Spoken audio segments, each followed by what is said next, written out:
Good morning, everyone. Good morning. It's very difficult to follow a riveting retrospective of cartoons and animation and great television history, but I want to welcome you to your National Museum of American History. I'm Brent Glass, director of the museum, and today is a very special donation ceremony where we will be receiving Sam and Friends, the character Sam and Friends, including the original Kermit the Frog, and welcoming this collection home to Washington, D.C. I do want to remind everyone that the mission of this museum is to tell the story of America.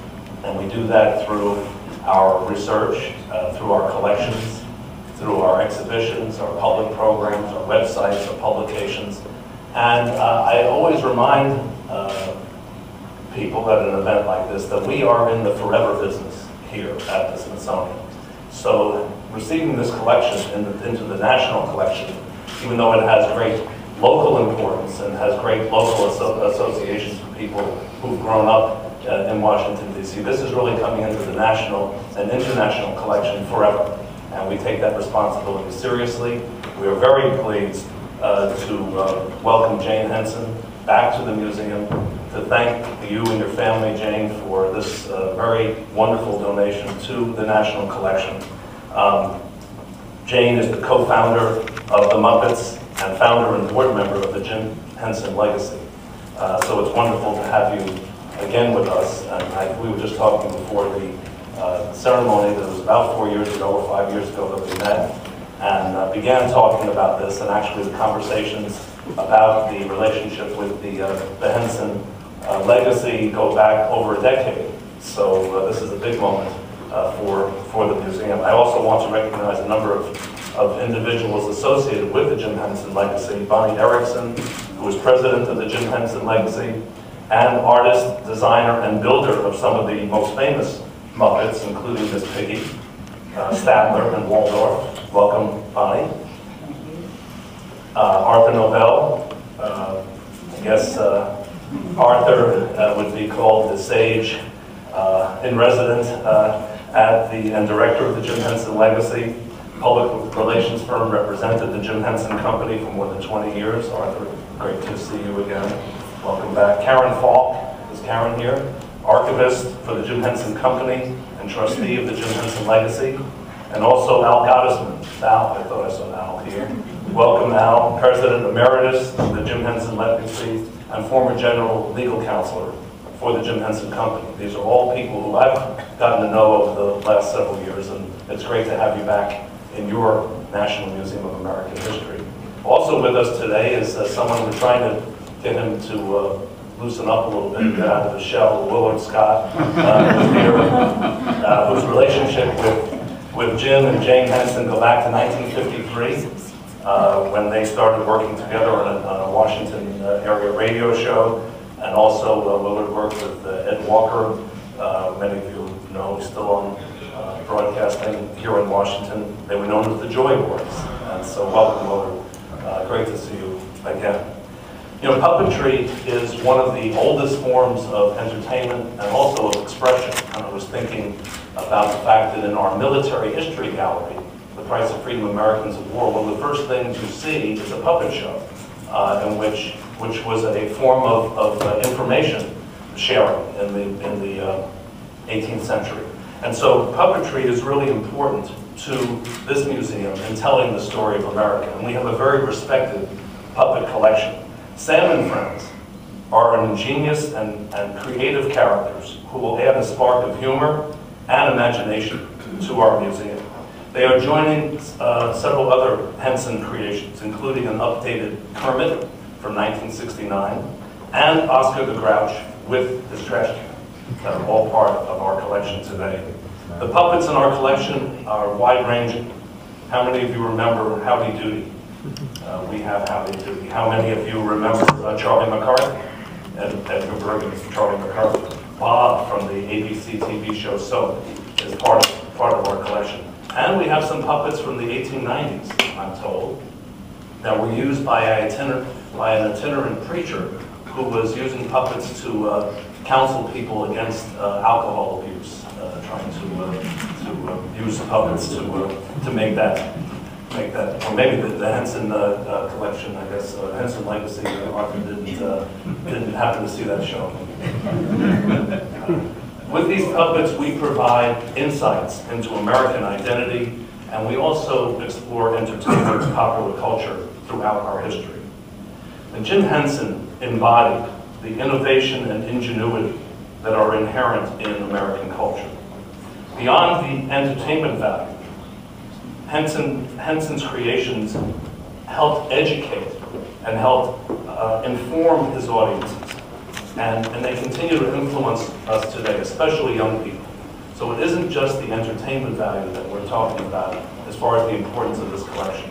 It's really the educational value that is so important and still continues to the present.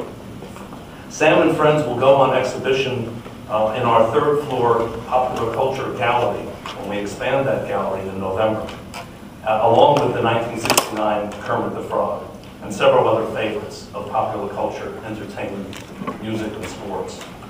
The Kermit that is showcased has been showcased in several Smithsonian exhibitions and is very popular with our visitors.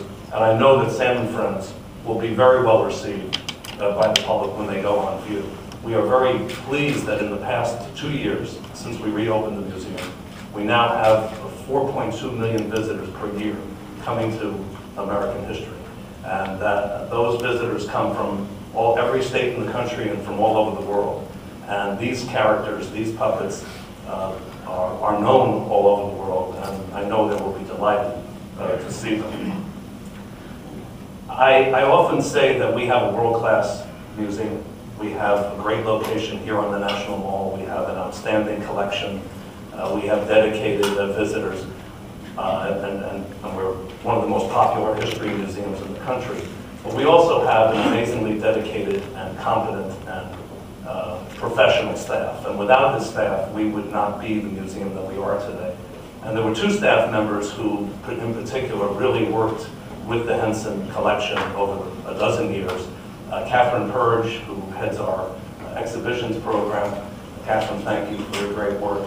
And Dwight Bowers, who is the curator for our entertainment history collection. And you'll hear from Dwight in a moment. But I do want to recognize them as representative of a team of people who work sometimes behind the scenes that really make this museum what it is today.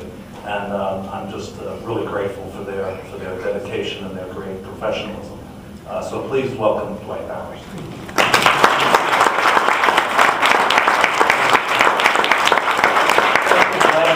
Good morning, all.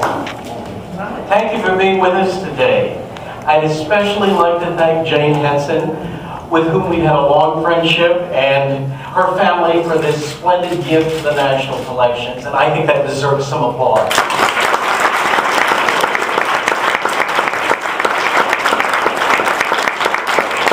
And I'd just like to say to these figures, welcome home, guys. I'd also like to thank Bonnie Erickson, Al Gottesman, and Arthur Novell of the Jim Henson Legacy, and Karen Falk of the Jim Henson Company for their tireless support in helping to make this donation happen. As Brent said, the museum is host to a number of puppets in our entertainment collection, and we have a number of styles that we embrace, from hand and finger puppets to marionettes and figures used in stop-action puppetry. Puppets from 19th century medicine shows and early 20th century vaudeville, to those created for nightclubs and for television shows. So we try to cover the entire spectrum of puppetry. And speaking of television shows, these genially eccentric creatures were the stars of Sam and Friends, a local 5-minute show that Jim and Jane Henson created and performed on TV between 1955 and 1961 on WRC-TV television here. The show was broadcast twice daily, and you have an indication that it wasn't just for kids, even at the slot that occupied for television. It was broadcast after the Huntley-Brinkley News Report and before the Tonight Show. So it was entertainment for all ages. Sam and Friends established an important feature of the Henson style, which combines puppets, slapstick comedy, and popular music styles. And it was always intended for everyone. And I'd like to introduce the cast members, if I may. First, the fellow in the red jacket, the bald, wide-eyed, and jug-eared Sam. Arm in arm with Sam is the original Kermit, which was made from Jim Henson's discarded mother's, his mother wasn't discarding his mother. The adjectives got the wrong place. From his mother's discarded coat. And he's not a frog yet. He's a reptile-like creature, as you notice there. Below Kermit is a voracious purple monster, the first of many Henson monsters, named Yorick, who we realize whose name bears reference to Hamlet, to a character in the Gravediggers scene. Over Kermit's right shoulder is a member of the Beat Generation, and I'm sure bears kinship with Jack Kerouac, Harry the hipster there behind his sunglasses. Next to Sam is a figure known as Moldy Hay, who bears a slight resemblance to the later Muppet, Ernie from Sesame Street. And Moldy Hay is embracing a rotund puppet with the delicious name of Mushmouth. Next to Moldy Hay is the wild-eyed Professor Madcliffe. And next to Madcliffe is the snake-like Icky Gunk. Yes, that's right, Icky Gunk, that spell it right. With his fangs bared, for all those fans of Twilight who think they started the tradition.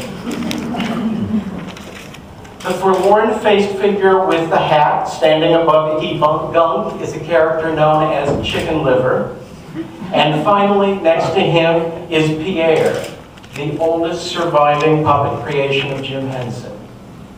As Brent said, I grew up in the Washington area and was an avid audience member for broadcasts of Sam and Friends. I would sit completely enthralled in front of our big Magnavox television set, and I would memorize the routines, which I would perform for family members and anyone who entered our house at the drop of a hat. And even in the reenactments of a 5-year-old, the Henson humor proved indestructible. These characters informed my own sense of humor, as the Henson style informed the humor of the world. But don't worry, I'm not going to do any reenacting today. And now we're going to have the signing of the deed of gift, and I'd like to introduce our honored guest, who has made this donation possible. She is co-founder of the Muppets and guides their history with equal amounts of authority and charm. It is my pleasure to introduce Jane Henson, and Brent, if you could come up, you can sign the deed of gift. Sure.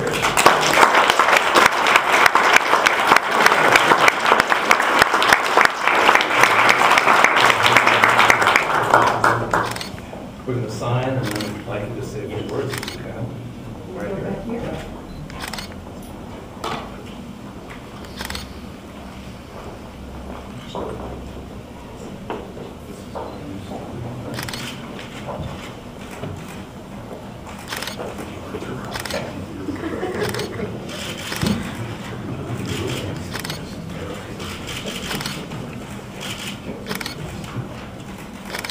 Purple hand.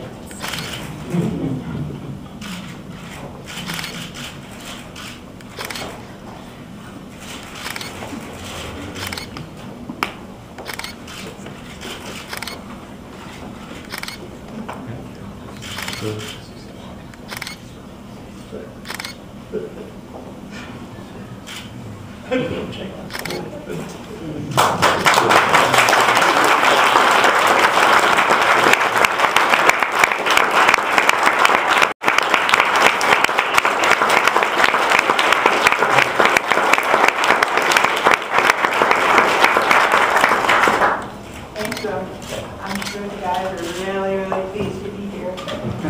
Harry, Kermit, and Mushmouth, Miller, Sam, Bear, Chicken Liver.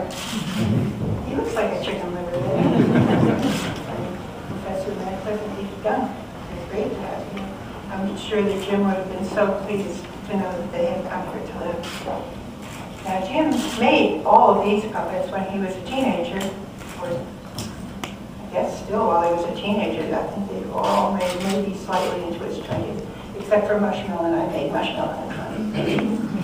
But when we show puppets, we'd always call them Muppets, and they go out as Jim Henson, under Jim Henson's name, but he had a lot of builders. But these are made by Jim himself, and so that's very important. And all of us guys really appreciate all the records that we did. We used to pantomime records, and we had a lot of well-known people to be grateful for. Stan Freberg, we did so many of Stan Freberg's pieces, and Rosemary Clooney did I've Grown Accustomed to Your Face, which was our first really popular piece, where Kermit, as a girl, Kermina, was sort of gobbled up by Yorick after he ate his sweet face. So it's really a great delight to see these characters here, and I hope that other Muppets will join them in the future as part of the Smithsonian collection. It's really a great privilege, and thank you very much for wanting our pieces here. And I want to thank my colleagues who have worked very hard, Arthur and Bonnie and Karen and Al, for accomplishing this donation. And I hope that you all get to know these characters in the future through the Smithsonian. Thank you very much.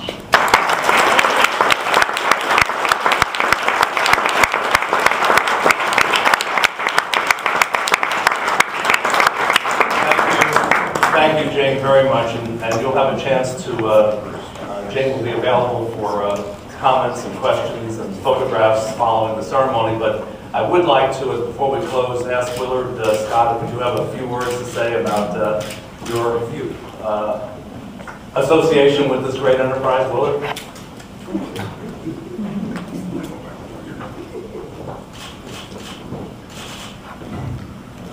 Thank you for the lovely introduction.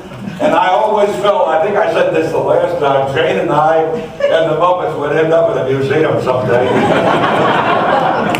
So it's very appropriate that we're here. I can tell you a million stories, which I won't do because I've learned the lessons of brevity, and I won't spend too much time. But one of the side pleasures, which may have been the primary pleasure, was we grew up together. We were all 18, 19, 20 years old at Channel 4, working at the NBC station. And we would double date, triple date, quadruple date. Every once in a while, Jane and Jim slipped away every single day tonight. I always said, I don't know what went on behind that curtain, but everybody smiled when the show was over. Something exciting must have taken place. The only thing that and you'll correct me, I'm sure, you'll find just give me a thumbs up or down. But I remember the first show I ever did with you all was a show called Barn Party. Do you remember that, or were you around then? Not me, that was Jim. Yeah. Well, it was 1953. Television was Saturday morning, and television signed on at 9 o'clock, and they had that test pattern on a roller, and it was sort of black and white. They'd move it out of the way, and up popped our show, Barn Party. And that's where I first worked with Jim and the Muppets, Saturday morning. We had a wonderful lady called the Story Lady, Betsy Still, pretty woman, who wore an evening gown and had a little magic wand, which signaled the cartoon when they would wake up the film guy up in the booth. But we really had a lot of fun. And I was Farmer Willard, and I remember talking specifically, because I remember Sam so well, because I always thought Sam and I were related. But that's I just mentioned Barn Party because I don't know if anybody in this room ever heard of Barn Party. It was on for 3 years, and it was a winner because nobody else was on. It was us and overseas radio. But the years that we had together and could go out and have a good time and grow up, and then to see, and I have to mention Jimmy Dean because I believe he was the first one that put you all on network television, wasn't he? Or was he before, was Jack Parr the one? Do you remember? Yeah. Jimmy Dean had a show on Wednesday night on ABC, and he was a big Muppet fan because he was here in Washington. And I know he loves you all so much. I'm babbling now, but I just love you and love the gang, and the time, as I say, that we had as friends. it was really treasured. And then to see what happened, I mean, you know, people come and they go in television, and you mostly go. You know, once you reach 45 and you run out of hair dye, your career's over. But not the Muppets. They went on and got better and better and better and better. And I love to tell one more story. The union was very strict in those days. Our NABET, engineering union. But because he knew exactly what he wanted. What was that car, the little Nash Rambler with beep beep? Remember that? And His car? The camera would spin around and make the car look like it was moving, you know. The little Nash Rambler with beep beep. What happened was he was hooked into the bumper of a Cadillac. And everybody thought, my God, look at that Nash Rambler go. Because every time the Cadillac would speed off, the Rambler being hooked to his bumper was trying to pass him. So that was a song that the camera had to spin faster and faster to make the car look like it was moving. The union let Jim operate the camera so that, you know, it would have the proper effect. So he really did, what do you want to say, traveled across many moments of change in television. I love you, and I love you all for being here. Wow. That's all. Don't you think that's enough? I think it's very constructive. I know.